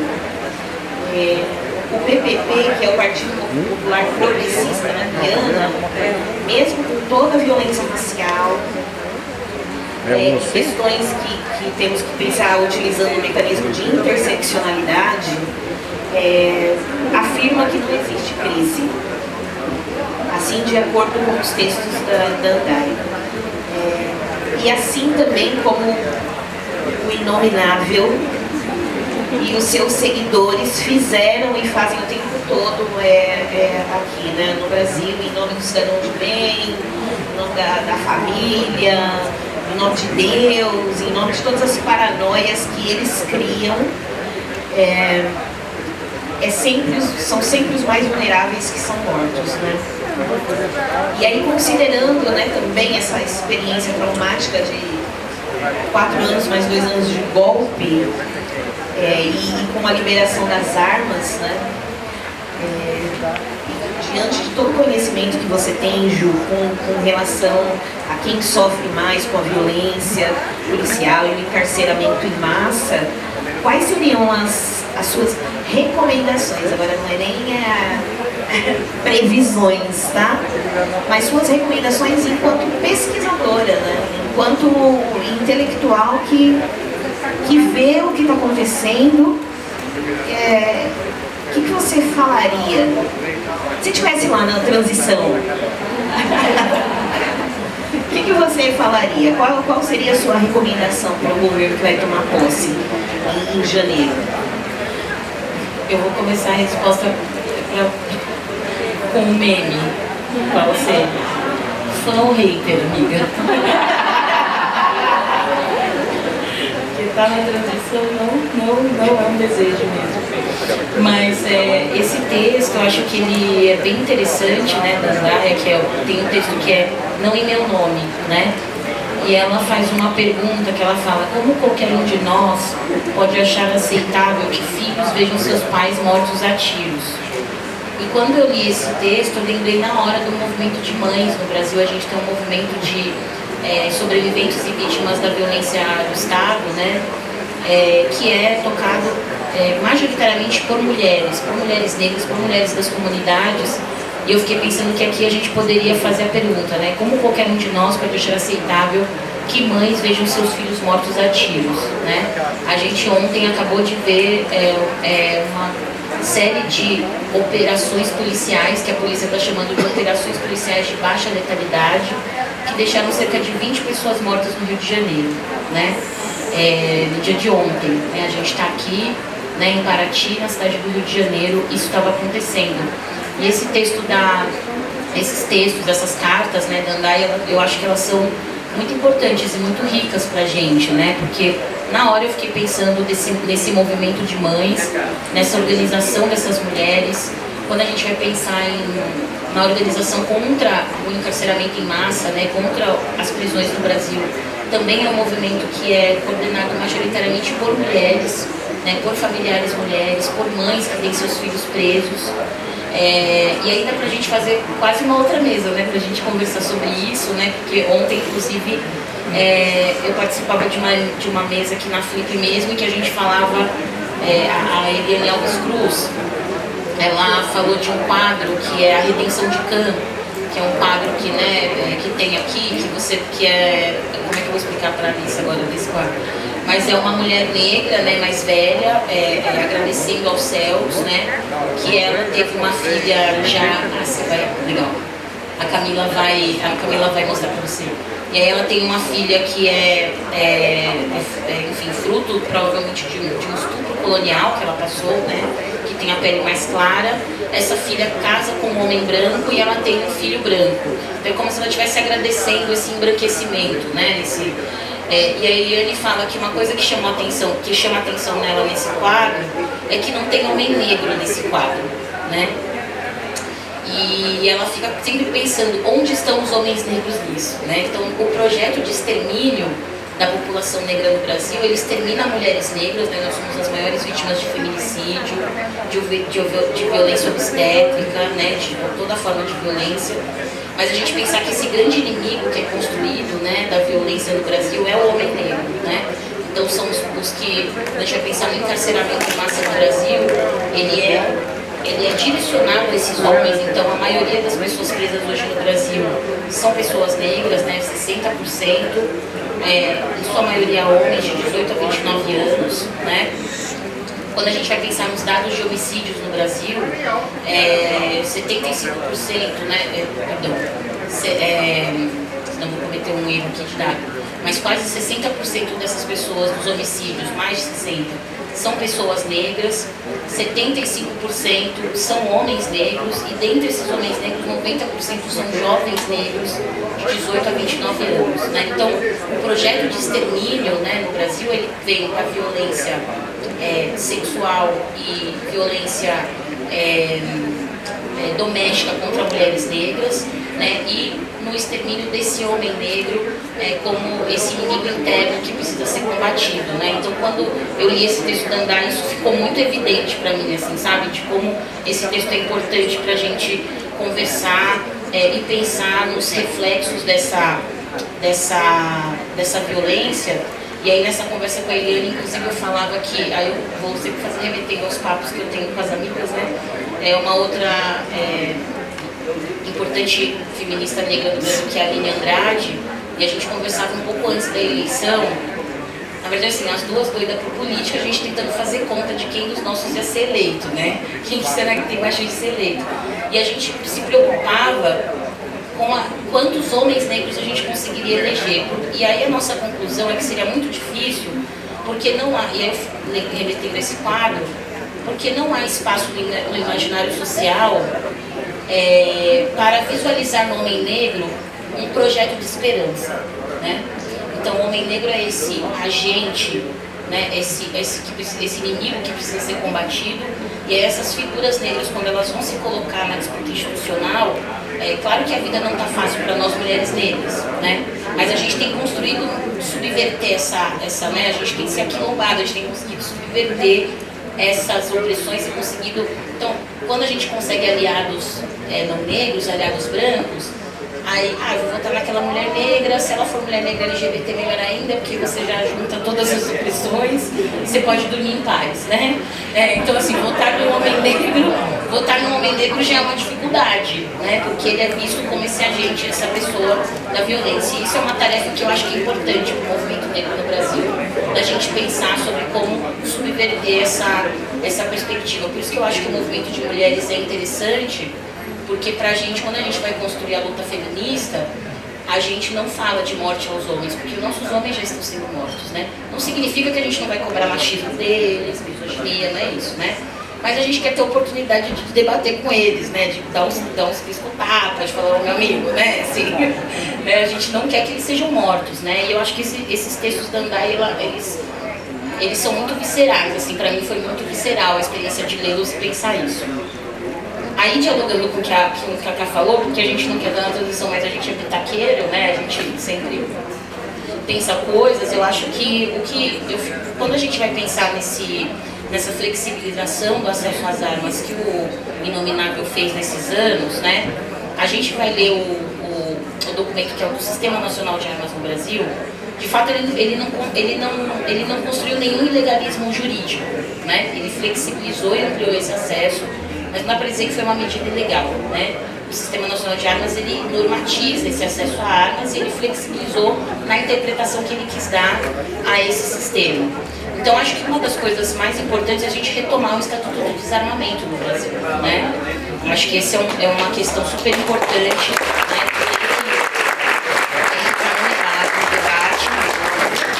E eu tenho concordado com algumas sinalizações que alguns membros da equipe de transição têm feito. Então, fazer um recadastramento de clubes de caça e tiro e colecionadores, a gente rediscutir a quantidade de armas e confiscar essas armas mesmo, né? Então, eu gostei de uma entrevista que eu tenho um monte de problema com o que o Flávio Dino disse sobre política de drogas, mas na parte sobre armamento eu gostei de uma coisa que ele disse, porque as pessoas acham que o acesso à arma que elas tiveram é um direito adquirido, né? E ele falou assim, quando a Anvisa decide que um medicamento não pode mais ser usado no Brasil, você não vai falar, eu vou continuar usando porque é um direito adquirido. E ele falou assim, a mesma coisa com armas. Se o Inominável deixou você ter 30 armas, a ação que o presidente Lula tem que fazer é diminuir, você vai poder ser só 5, então as suas 25 armas vão ser ilegais. Elas vão ter que ser confiscadas. E eu acho que tem que ser nessa perspectiva mesmo, né? Acho que a gente tem que ir nesse sentido mesmo. E ele falou até uma frase que eu achei interessante, que é: a gente não pode ter um Estado que incentiva o faroeste, né? Então acho que essa é uma questão super importante. E aí, Até porque pra gente pensar o que foi o avanço da flexibilização das armas no Brasil, né? Não sei se todo mundo acompanhou esses dados, mas a gente tinha, antes do inominável ascender ao poder, cerca de 100 mil pessoas que tinham acesso a armas civis, né? Que tinham acesso a armas no Brasil e tal, seja para clubes de tiros e tal. E hoje a gente tem um cenário de mais de 600 mil pessoas armadas, né? E aí a gente tem vários casos, inclusive a gente da área de violência tem estudado, que inclusive o tráfico começou a subverter esse acesso às armas. Então, você não pode, por exemplo, comprar uma arma legal se você tiver antecedentes criminais.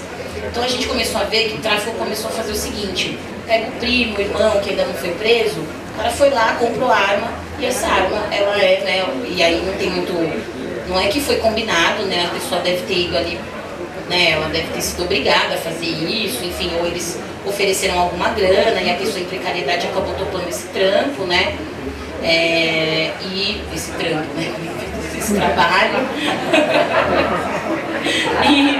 Então, assim, acho que essa questão das armas, para mim, pra gente, né, pra população negra, é um debate muito importante. A gente viu uma diminuição dos homicídios no Brasil, mas um aumento da letalidade policial e um aumento de feminicídios de mulheres negras por arma de fogo.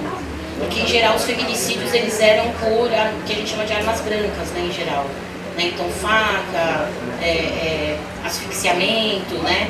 E os números estão mostrando que tem um aumento desses feminicídios por arma de fogo. Então, acho que o Estatuto, se puder dar uma dica para o Lula, se ele estiver assistindo a gente na Flip, eu acho que é nos primeiros 100 dias um decreto que estabeleça aí a restituição do Estatuto pelo Desarmamento, para a gente conseguir ter um primeiro passo para o que eu acho que tem que ser construído, que é um Plano Nacional de Redução de Homicídios, que tenha como foco o enfrentamento da violência policial racial no país. Eu acho que é por aí.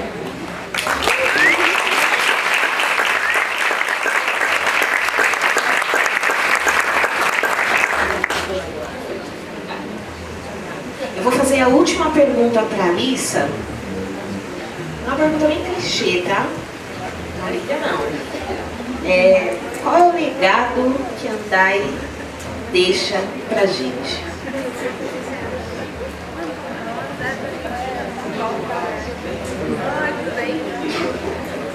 That you're here, that her book was translated into Portuguese. She hated anyone asking, what would Marx have said? What would Walter Rodney have said? What would Tayo have said? She hated that. Que vocês estão aqui, que o livro foi traduzido, ela odiava que perguntasse, né, o que Walter Rodney teria dito, o que Marx teria dito. That is the wrong question.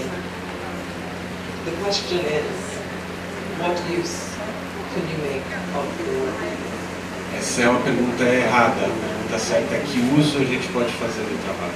Ótimo. Nunca mais vou falar legado.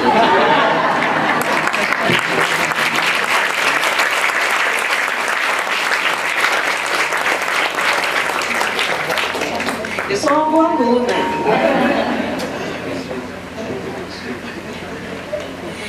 Eu queria abrir agora para vocês, se alguém tiver alguma pergunta para fazer para Ju. A gente aceita assim, uma pergunta para Ju, uma pergunta para Alissa. Aí depois disso a gente tem que terminar, porque nós somos democráticos, solidários, companheiros, e a gente não quer atrasar as próximas mesas, tá? Se alguém quiser fazer a pergunta, é só levantar a mãozinha e... Você. Tem algum... Ali e ali. Vamos primeiro as damas?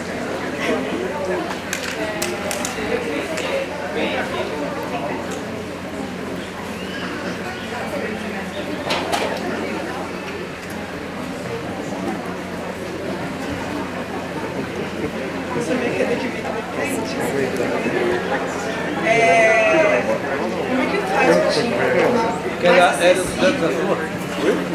essa questão de ajuda para MST, fazer mais acessível ao povo, que talvez esteja mais despolitizado? Porque aqui todo mundo que está aqui tem interesse, busca, lê, busca se politizar, mas tem muita gente que não está nem aí. Como é que a gente pode trazer mais acessibilidade a tudo isso que a gente... Aqui, quem está em Paraty, por exemplo, não é todo mundo que pode estar aqui agora dentro do centro. Entendeu? Como é que a gente pode fazer isso? Cada um, trabalho de formiguinha, sei lá. Como eu poderia ajudar, por exemplo, nisso?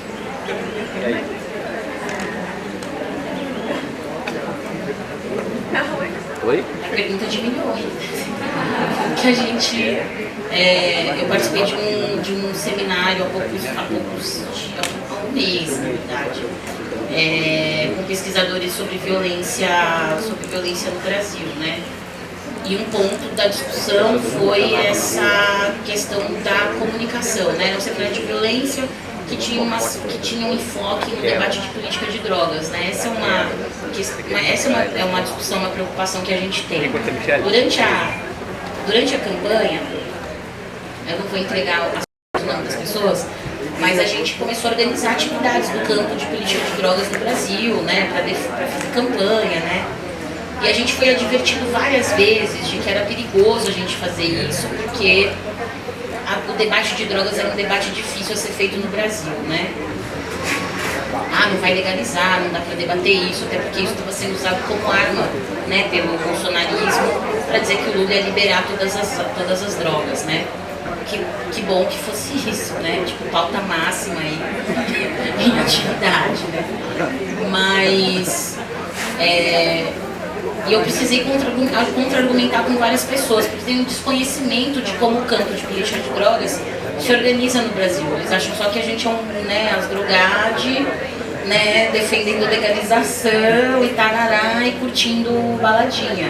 Né? A gente gosta de baladinha e tudo mais, mas a nossa discussão era a seguinte, a nossa discussão era que o foco pra gente de discussão era sobre redução de danos, né? Então, como que a gente vai conversar com uma pessoa periférica que está preocupada com o que significa a drogadição, o uso abusivo de substâncias, do álcool e tudo mais. E a gente sempre panfletava falando o seguinte: você acha que o filho da sua vizinha, aquele menino que você conhece desde pequeno, que está fazendo uso abusivo de qualquer substância que seja, você acha que ele tem que ser preso? Você acha que ele tem que ser levado para uma comunidade terapêutica forçadamente? Ou você acha que ele precisa de cuidado, de acolhimento, que precisa ter mais centro de atenção psicossocial para que ele possa, que ele precisa de informação para ele saber que se ele vai beber um pouco mais, ele precisa tomar água, senão ele fica igual a gente hoje, né, cara, tomando água toda hora, que a gente não fez redução de danos ontem, né? Então, assim, o campo de política de drogas é um campo que está debatendo muito essa questão do cuidado, de que a informação é importante, porque as pessoas sempre vão usar substâncias que mudam a nossa percepção da realidade, né? Eu acho que tem um discurso que o presidente da Colômbia fez na Assembleia da ONU, que discutiu mudanças climáticas. Eu achei que ele foi muito corajoso, porque o debate em relação a cannabis é muito mais aceitável entre as pessoas, né? Desmistificou-se muitas coisas. Mas quando a gente vai debater coca e cocaína, ainda tem muito estereótipo em relação a isso. E ele falou assim: eu estou debatendo legalização da cocaína aqui porque isso tem impacto global nas mudanças climáticas que a gente está vivendo, né? A gente está criminalizando povos originários que fazem um uso da folha de coca, né? A gente está criminalizando trabalhadores camponeses e a gente está desmatando a Amazônia, que a gente fala que precisa preservar, usando, né, como subterfúgio o combate às drogas, né? Eu achei que ele foi muito corajoso naquele discurso, assim, né, de chegar lá e colocar essa discussão, né? Então, eu dei esse exemplo para falar um pouco como a gente acaba, às vezes, dentro da própria esquerda, tendo uma desconexão do que cada um de nós, do que cada um dos nossos campos a gente está formulando. Então, por exemplo, o movimento feminista, quando vai defender aborto, né? Tem uma peça que foi feita há uns anos atrás, que era uma pergunta que uma pessoa fazia na rua, parava as pessoas e falava: você é a favor do aborto? Aí a pessoa falava: não. Você conhece alguém que fez aborto? Sim. Você acha que essa pessoa tem que ser presa? E a maioria das pessoas faziam: não. que provavelmente quem ela conhece era ou ela mesma, ou a amiga, ou a irmã, né? Então você não acha que essa pessoa tem que ser presa. Então por que você acha que o aborto tem, a prática de aborto tem que ser criminalizada? Que outras mulheres têm que ser presas, né? Então acho que é um pouco essa, quando a gente vai fazer a pergunta para as pessoas, é um pouco isso, você sabia que o MST produz alimento orgânico, né? De qualidade, que tem algumas cidades que aprovaram leis e que a merenda das crianças é feita com a produção, com os produtos produzidos pelo MST, né? Que são produtos de qualidade, que tem uma produção que é sustentável, que é de respeito ao planeta, de respeito ao território, né? E eu acho que isso vai virando um pouco a chave. É claro que é mais difícil fazer assim, né? Porque aí, né, a gente tá meio que nadando contra a maré, né? Assim, a gente está na discussão contra-hegemônica, mas eu acho que não tem muita saída que não seja isso, né, para fazer essa discussão, né? Então é igual uma amiga minha, para terminar, ela disse esses dias que era essa coisa do bolsonarismo de eles estão defendendo o banheiro unissex, eles falavam, né, que a gente defendia banheiro unissex, né, não sei o quê. E essa minha amiga, ela falou que foi num almoço na casa de um tio dela que é bolsonarista, e ela virou e falou assim, eu preciso ir ao banheiro. Aí ele falou, o banheiro fica ali. Ela falou, é unissex o banheiro? Que você é contra o banheiro unissex, mas aqui na sua casa você usa o mesmo banheiro que eu, que a sua mulher, que a sua... Né? Então por que não pode todo mundo usar o mesmo banheiro? Qual que é o problema disso, né? Então acho que às vezes é um pouco a gente, sabe, pensar um pouco nas perguntas que a gente faz para as pessoas, que desarmam um pouco as pessoas nas suas verdades ali tão, né, estanques, assim. Acho que é um pouco isso.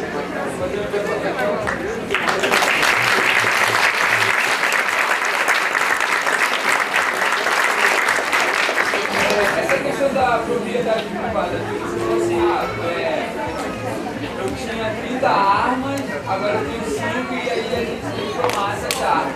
Mas tipo assim, eu tenho 30 iPhones, aí agora é proibido o iPhone e tomaram meus 25 iPhones, só tenho 5. Como você vê essa questão da propriedade privada em relação à arma, mas tudo que o cidadão tem que se torna ilegal do dia para noite e que o Estado é que entrega do cidadão, não com uma forma de pressão, mas porque ele está fora da lei. Posso falar para a Alissa responder essa questão? Porque era uma pergunta para a Ju e uma pergunta para a Alissa. Não que a Ju não possa responder. Ela pode ir primeiro. Pode, mas aí já fica a mesma pergunta para vocês duas e aí a gente encerra, porque não queremos atrasar as outras mesas, tudo bem? Eu queria muito falar sobre o aborto, também fazer uma pergunta sobre o aborto, não vou conseguir, mas a resposta eu tenho certeza que vai estar no livro. Então não se esqueçam, se vocês gostaram da conversa, o livro está ali para ser vendido, para responder as perguntas que nós não conseguiremos fazer para a Alissa, tá bom?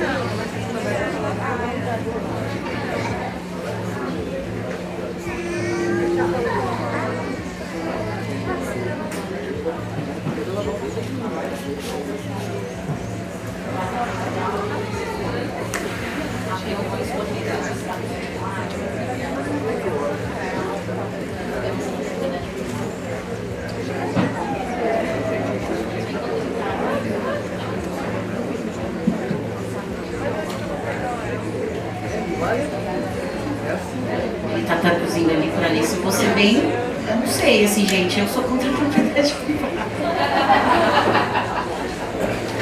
Então, manda mais essa pergunta.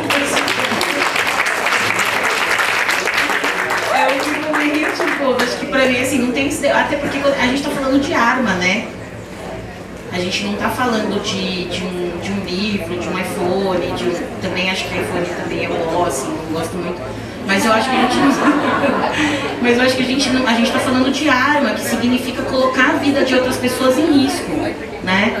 Significa um nível de poder, de decisão sobre quem vai viver, quem vai viver, quem vai morrer, muito grande para a gente deixar que seja decidido pela... Precisa ter algum regramento, algum pacto social em relação a esse uso, né? Se torna mais fácil de acesso tirar, mas aí acaba você distribuindo essas armas. Então, você acha que o Estado tem que ter um controle sobre essas armas para... Eu acho que na situação que a gente vive hoje é o que a gente pode fazer, né? Acho que num plano ideal, quando a gente chegar no socialismo, né? Eu tenho fé, aí eu acho que a coisa muda um pouco, mas eu acho que é um pouco isso que você está colocando. Acho que enquanto a gente tem esse sistema econômico, né? Eu acho que essas saídas de regulação, de normatização, né? Elas precisam ser implementadas, assim, eu penso um pouco desse jeito, essa questão.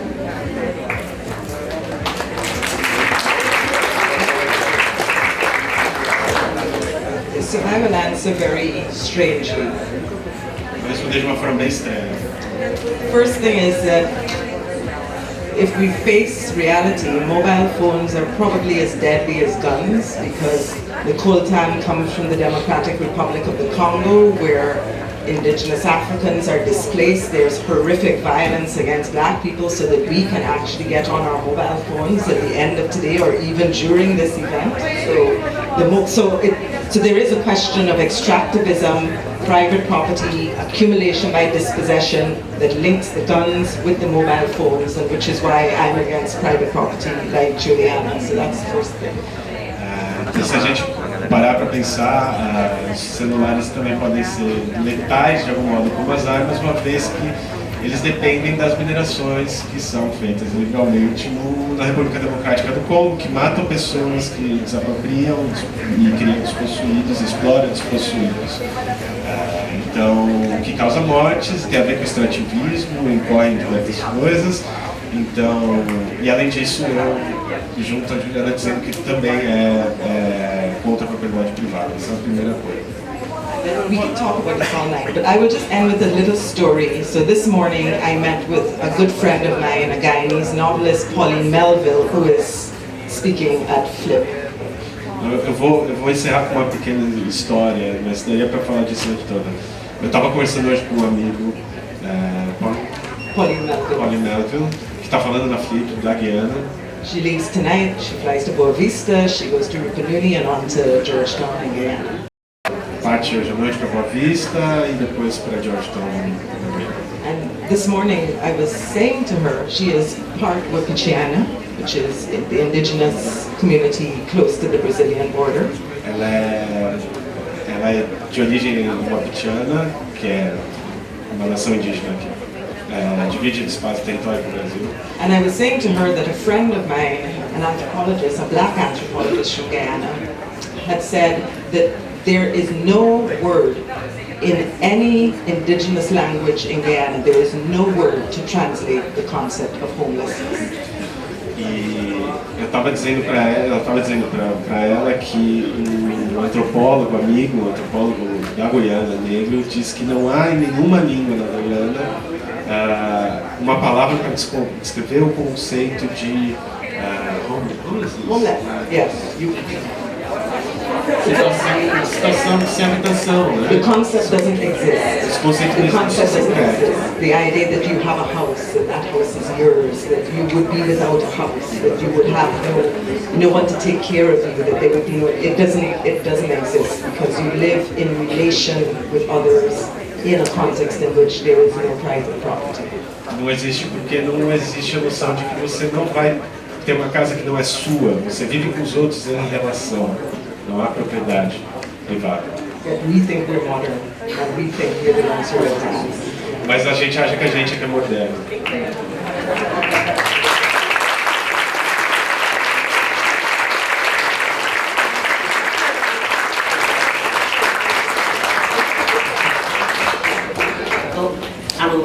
Eu comecei agradecendo todo mundo que estava aqui, vou agradecer a todos também, mais uma vez, por ter ficado com a gente esse tempo todo, conversando, escutando. Quero agradecer a Funilaria, ao Filipei pelo convite, obrigada Ju, obrigada Alicia, obrigada pela tradução. E temos os anúncios agora, mas não se esqueçam, todas as perguntas que vocês quiseram fazer para ela, mas não tiveram coragem, ou ficaram pensando aí, dá para sanar comprando o livro aqui do lado, tá bom? Obrigada.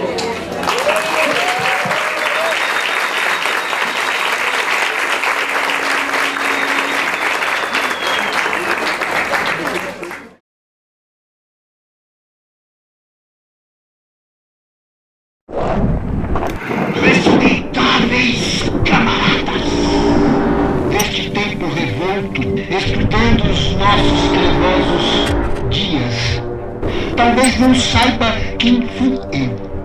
Talvez um sábio vos diga que fui outrora um poeta da ebulição, inimigo ferrenho das águas cristalinas.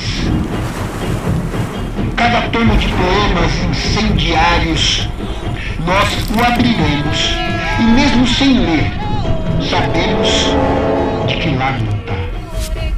Todo negacionista da cultura é desde já meu inimigo jurado. Morre, verso meu. Morre como uma pessoa, anônima como tantas tombadas pelo capital. Camarada vida, a trote mais rápido, marchemos mais rápido. Lutamos pelas palavras, pela ciência, pela verdade. Com a língua áspera dos cartazes, eu nasço. O movimento incansável das ruas.